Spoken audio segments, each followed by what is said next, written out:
A very good morning to you, class. Today we are going to do a topic of a grammar section, that is figure of speech. Now, what is a figure of speech? A figure of speech is a phrase or word having different meanings that its literal meaning. It conveys meanings by identifying or comparing one thing to another. In English, there are several types of figure of speech, and here in this lesson we are going to take some of the types of figure of speech. Now the first one is alliteration. Alliteration means repetition of the beginning sounds of the neighboring word. You can understand by this with the help of an example, just like she sells, she sells, she sells seashells. Repetition of word, you can see here repetition of the letter and the word also. Now the second example of alliteration is Walter wondered where Winnie was.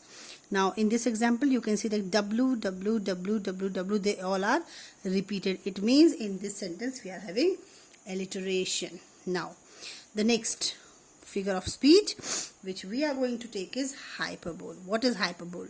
Hyperbole uses aggregation for emphasis or effect. Means here we put some extra effect or we add something extra to make our sentence more effective.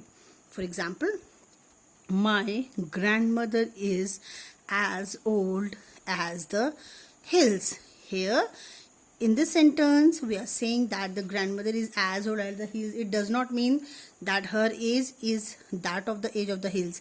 It means that we are just making a comparison between the age of the grandmother and of the hills. Now the second example is she is as heavy as an elephant. It means that she is so heavy. She is very heavy. Now let us take the another figure of speech, and the next figure of speech is metaphor. Now a metaphor makes a comparison between two alike things or ideas. Here in metaphor we are going to make the comparison between two things that are different or the ideas are different. Now let us take the example, my brother was boiling mad. Now you can see in this sentence what we are saying, that the brother, he was really very angry. The assignment was a breeze. It means breeze means here that the assignment was really very easy. Now let's take another oxymoron. An oxymoron is two contradictory terms used together. Oxymoron means in oxymoron what do?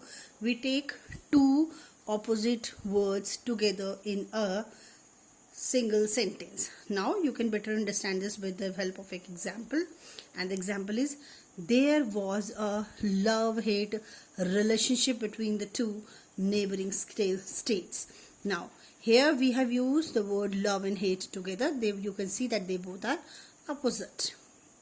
She is regularly irregular. Regularly and irregular, and these two both are also opposite words. We have used these two in a sentence. It means that the sentence is oxymoron.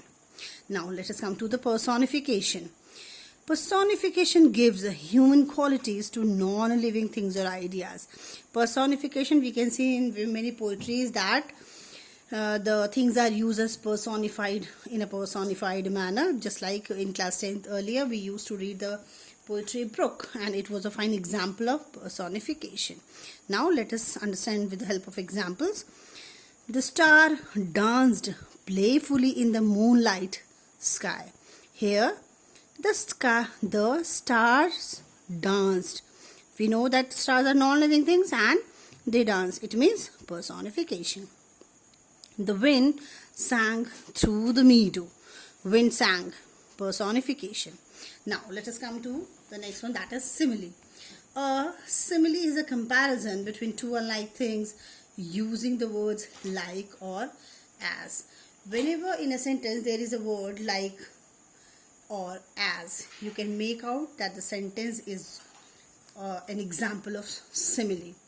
Our shoulders are as brave as the lions. Here we are making a comparison between the lions with our shoulders. Her cheeks are red like a rose. Means here in this sentence we are comparing her red cheeks with a red rose. Now students, these were the sum of the figure of speech. There are many more which in the next class we are going to do, and now on these 6 only I am going to give you some of the work and hope that you people will able to do that. Thank you so much, and let's meet in the next class. Thank you so much, class.